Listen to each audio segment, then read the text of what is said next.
Okay, so in this video I'm going to talk a little bit about the top-down design approach and how it was used in designing the current car that we have in the CAD model. So one of the first things we set out to do was define the specifications and parameters and the important numbers that we wanted for this vehicle.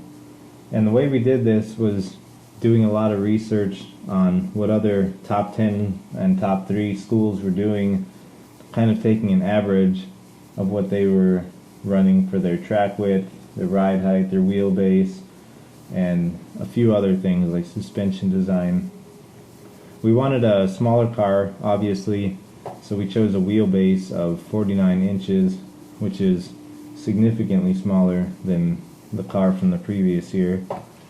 And then we also wanted to make the front track width wider than the rear track width, and that was to promote oversteer or breaking the rear end of the car loose, because a lot of the top teams are doing that.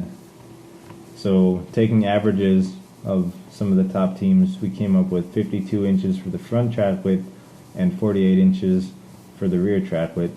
And there's some of them that are even more extreme than this, with almost a foot difference between the front and the rear track width, but we figured these were pretty safe numbers to stick with.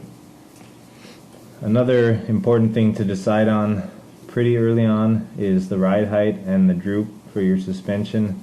These are all numbers that are going to drive your top-down design approach and allow you to make skeleton geometry, skeleton parts that will allow you to finally create the final models. So starting out with the front track width and the rear track width and the wheelbase, this gives us a good starting point to put some geometry into the CAD model. So I'm going to go over to NX. I've got the car pulled up right now. First of all, this is everything in the model that you'll see. This is datum coordinate systems, datum planes, datum axes, and all the solid bodies and assembly constraints. If I want to just look at the solid bodies, I can use the shortcut Control W. That brings up the show and hide box. The first thing you'll do is go to the very top and hide all, and then you're going to come over to bodies and click show. So now I've got the model up, and if I want to rotate that around, I'm going to click down on the middle mouse button on the scroll wheel and move the mouse. So I can rotate all around.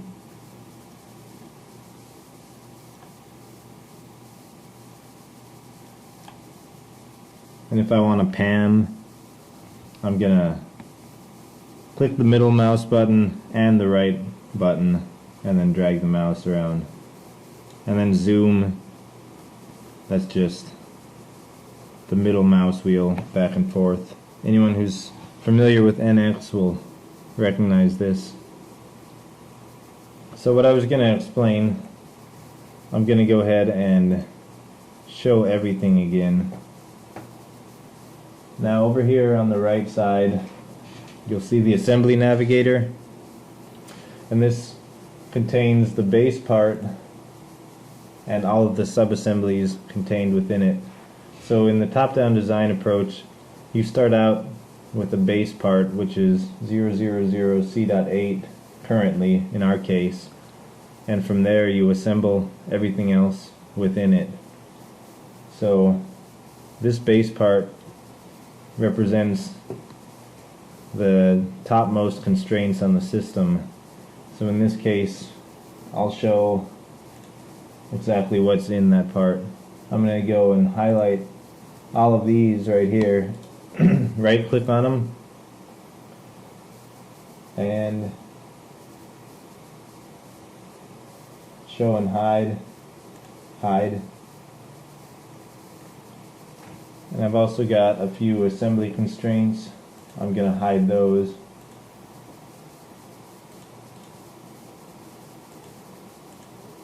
So right now I'm in the top level part, the 000 part, and this is all there is to it.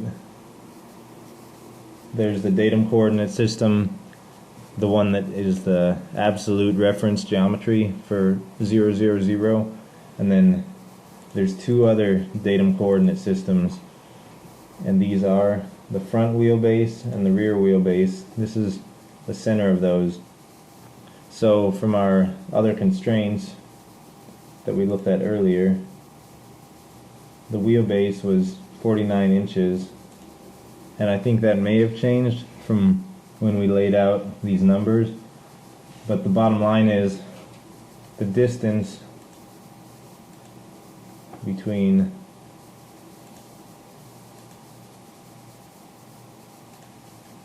this datum coordinate system and this one, that's what's going to be your overall wheelbase. So in this case it's 53 inches. We ended up making this a little bit longer because driver comfort and a few other things, the suspension geometries required a little bit longer wheelbase. And then another important decision that had to be made, this was after actually measuring it with a person in there, was the distance from the bottom of the roll hoop to the front wheelbase, which is now 35 inches, and then the bottom of the roll hoop to the rear wheelbase. So these datum coordinate systems are the only thing that's contained within the 0, 0, 0 top level part, and on these coordinate systems everything else will be assembled. So early in the design it was decided that the front suspension, the rear suspension, and the driveline and the ergonomic systems would be created separately as their own subassembly, and these would all assume that their reference coordinate system was either this one, or this one, and build off of there. That way, when you assemble one of the subassemblies into the main part, all you've got to do is constrain it to exactly match one of these, and it fits right in place. No matter what you change on your subassembly within that part, it's always going to just be matched up to this coordinate system. So, for example, the front suspension, that was one of the first parts to be taken on, the first subassemblies. You can see that I didn't mention the front suspension is 003, and you can find that on the part numbers spreadsheet on the Google Drive. You can see that in the 003 front suspension subassembly, everything associated with front suspension is assembled into this part, and its parent is 003. It's got no relation to anything else, any other parts, or 000 C.8. So I'm going to show just the front suspension. This is the front suspension subassembly, and I'm going to hide a few things, the datum planes, assembly constraints, datum axes. Now, it looks kind of messy, but you can see right here this highlighted coordinate system. That's the only reference to the original part that's used to assemble the front suspension into the part model. And the same thing for the rear suspension. Those are all the parts that are assembled in the rear suspension. If I want to show that, right here we've got both suspensions.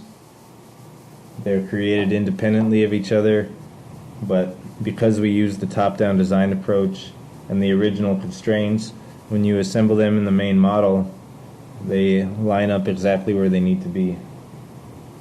You can see the rear wheelbase center right here. The rear suspension is just matched up to that and nothing else.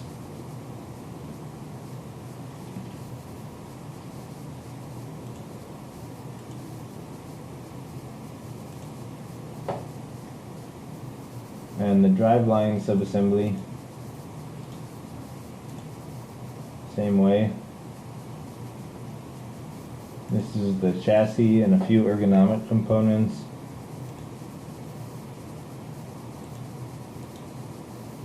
This is more ergonomic stuff and body panels and firewall.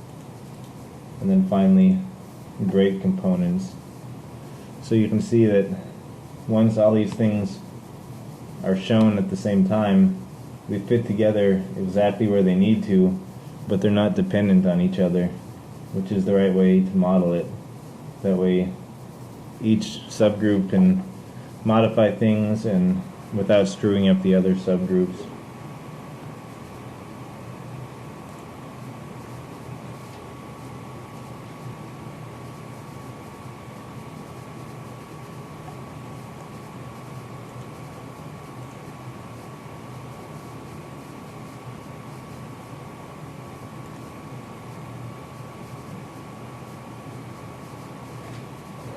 In another video, I'll talk about the top-down design approach for the chassis by itself, because that was a little bit different than what I just explained here. But those are the basics of how the Baja car can be assembled in a CAD model and use a top-down design approach to drive your whole design.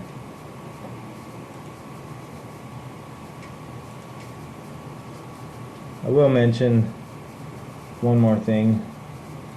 I'm going to actually go in and just look at the front suspension, because this is a really good example of taking the top-down design approach and using the base numbers to create something that actually works and is functional. So I'm just focusing on the front suspension right now. I'm going to hide everything else except for the very first sketch.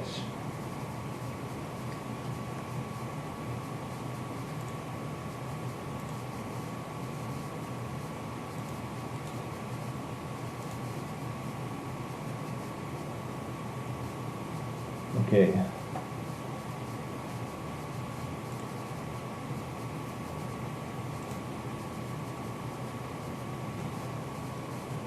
So there's a lot of datum planes in here, but those are here for a good reason. So we start off, everything right here is in the 004 part, and we call this the skeleton or the base geometry for the front suspension. So the 003 part, in kind of the same way that the 000 part is the base part for the entire assembly, 003 is the base part for the front suspension, and within it all of the subcomponents of the front suspension are assembled.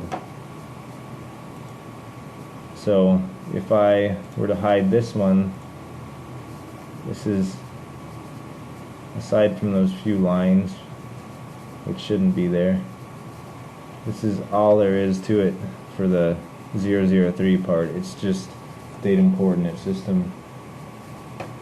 So we'll take a closer look at the 004 part and show how the front suspension originated.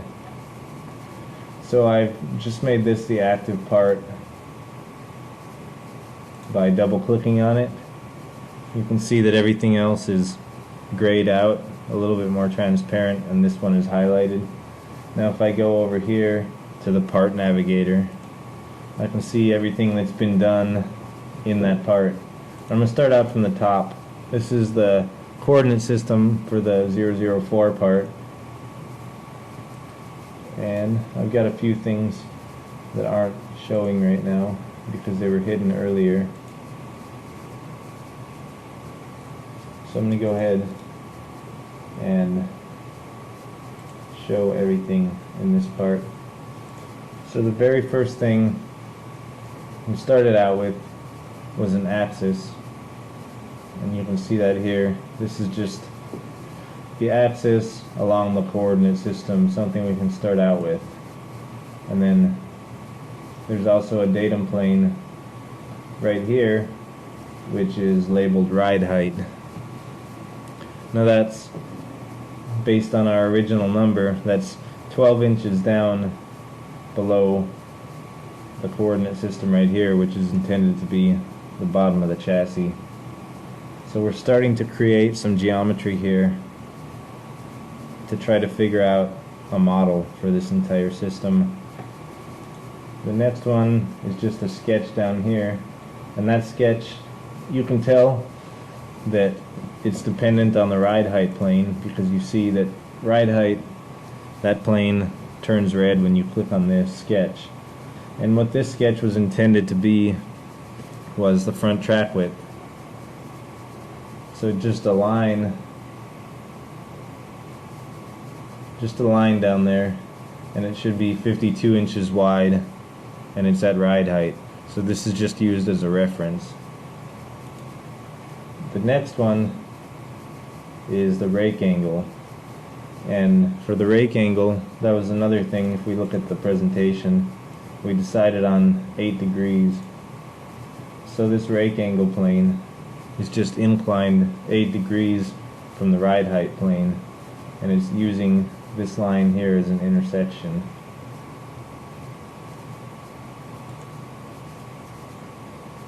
So now, if we look at the next item,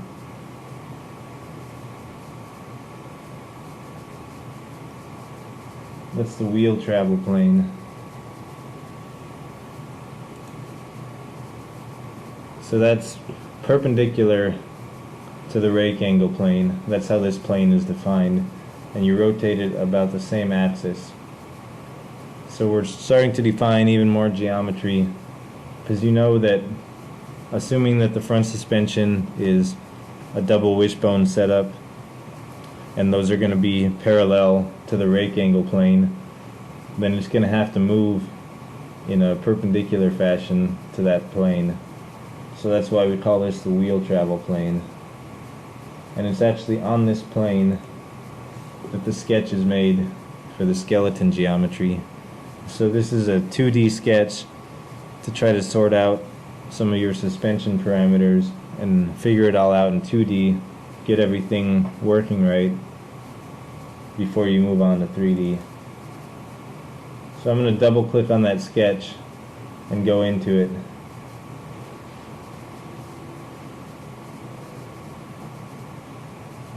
This is all dimension now, but it started out as just trial and error and a few ballpark measurements and a lot of iterations to get it down to something that actually worked. Some of the things you do know are presumably the wheel height. So we've got 22 inches here because we're going to use 22-inch tires. And then you've still got the 12-inch constraint for the ride height. So this sketch right here is going to represent the bottom of your chassis. And then you've got 3 different lines here. So this will represent the lower A-arm, this will represent the steering link, and this will represent the upper A-arm. Over here you've got a line to represent your knuckle, a line right here to represent your spindle or axle, and that connects perpendicularly to your wheel. This line right here represents your shock, and then this line right here represents a common point of attachment for all of those. So originally this line was intended to be the shock, but after a lot of different iterations, several points were added up here, and these eventually became where the shock actually mounted.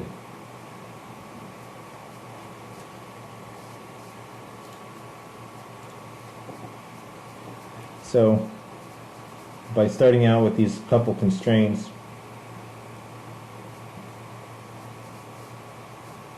you can see things deviated a little bit at the very end from the initial plan, but it served as a really good starting point to get an idea. This right here was supposed to be our front track width line, and our ride height was right here. So just starting out with that, you can figure out you want to have a foot box approximately this narrow, and then your wheel and your spindle needs to be out here at this point. And you can start out designing at ride height, so you can set the bottom of this wheel to be on this line right here. And that's exactly what it is right now. And then from there, you can modify all of your different parameters. So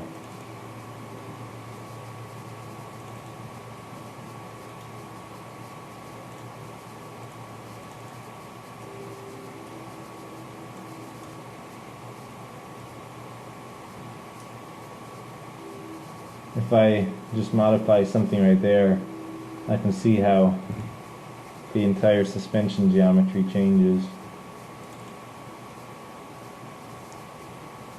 If I modify the spindle height, I can see that I get some camber change right there.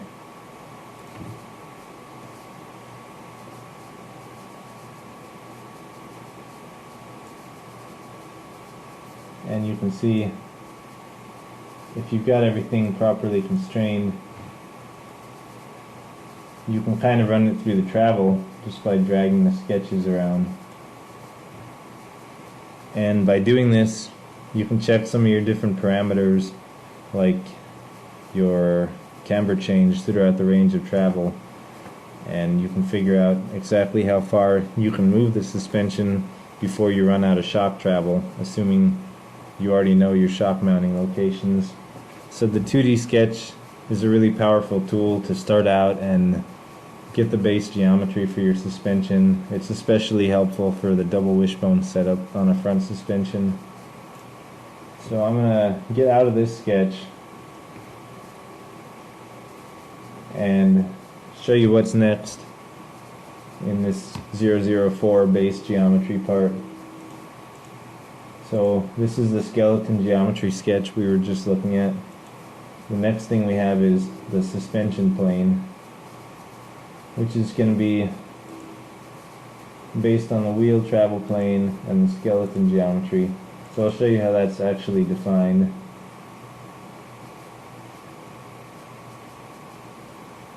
So we've got perpendicular to the wheel travel plane passing through this line right here. So this plane is just setting us up for the lower A-arm. This is going to be the plane where the lower A-arm will sit at ride height. We've got a datum axis right here, the left lower pivot, so this is going to be the axis on which the lower A-arm pivots. We've got the upper suspension plane. It's defined in pretty much exactly the same way. It's perpendicular to the wheel travel plane, and it passes through the line or the point defined by the connection of the upper A-arm. And then I've got a couple other planes that ended up getting thrown in there to modify a few things towards the end. But what I've just explained is a good way to start out and get your suspension geometry. The rest of these we're not going to really worry about now because they were just used to make minor changes later in the design. That's not really important right now for the top-down design approach. This was added in a little bit later. This was actually the connection for the steering link, the steering box. So, coming off of that,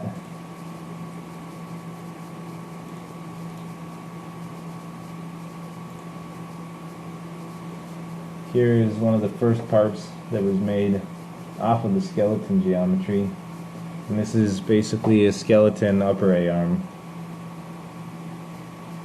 You can see there was a lot of different A-arm geometries considered. They're just sketches right now. These didn't even end up being the final part, but they were still helpful in evaluating the geometry. So this right here represents the first step in taking your 2D geometry to 3D. I'm going to go into this part just to give a little bit of an idea about it. So we've got our datum coordinate system. The first sketch was just a simple triangle, and this part was made on its own but assembled into the model based on its positioning with these different planes in the skeleton geometry.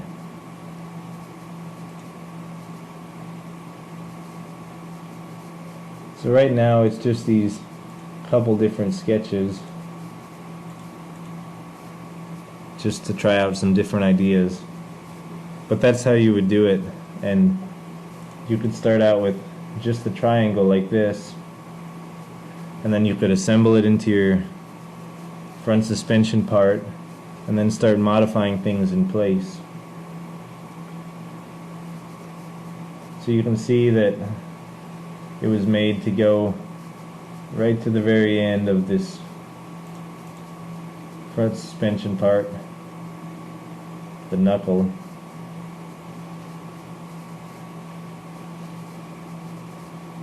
That's just the basic geometry. And then when you take into consideration that you actually have to use a heim joint, some sort of rod end to connect the A-arm to this knuckle, you've got to back off and make the A-arm finish a little bit before where you anticipate it attaching to the knuckle. But this comes a little bit later when you've actually got hardware picked out.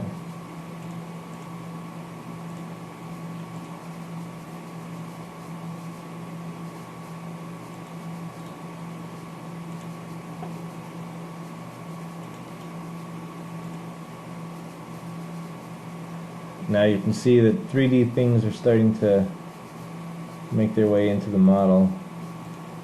This is the lower A-arm. I'm going to make that the work part. And again, it's the same sort of thing, just another part with a few 2D sketches in it. And you're using the geometry that you made to constrain this.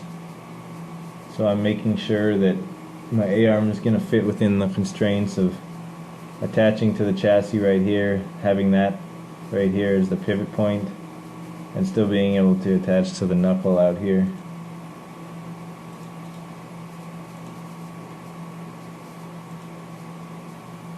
So I'm just going to start showing all these.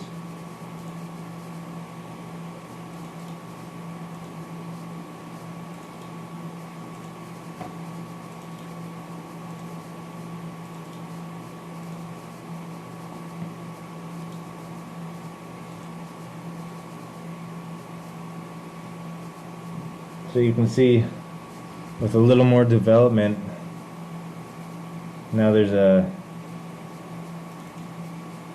solid A-arm in there and a knuckle in there.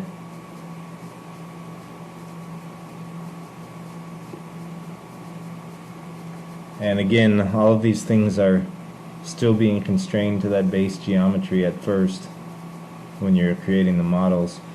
Later on, you're going to have to constrain them to each other so they'll actually move properly and you can see how everything interacts. But when you're first starting out, you want to make sure everything fits that skeleton geometry so that you actually get the desired suspension parameters instead of guessing at it. So I'm going to keep showing these.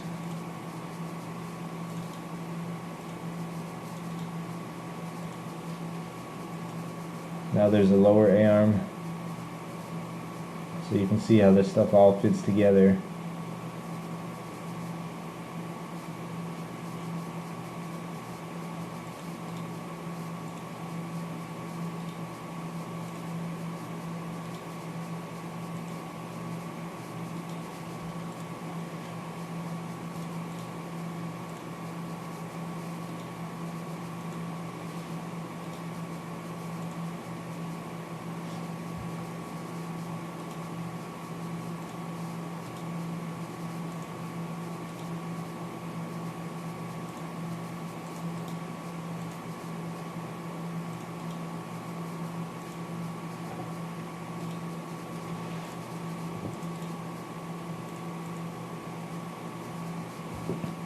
Now there's significantly more involved in the model, but again, all of it's just related to that skeleton geometry.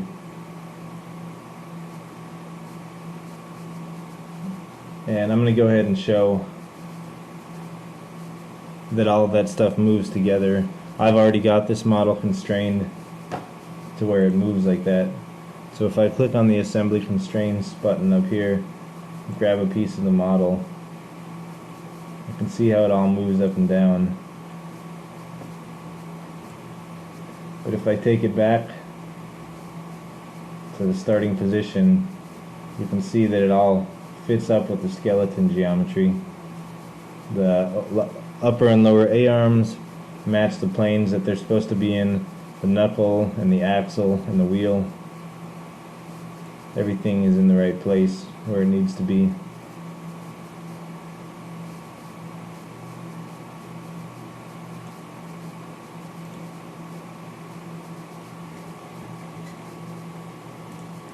I'm just going to go ahead and show the rest of those.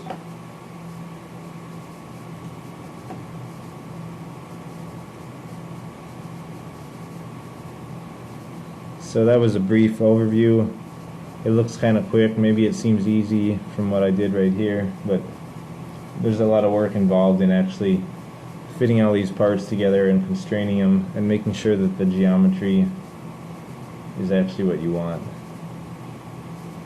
But in the end, you can constrain it all together, everything will move together like you want it.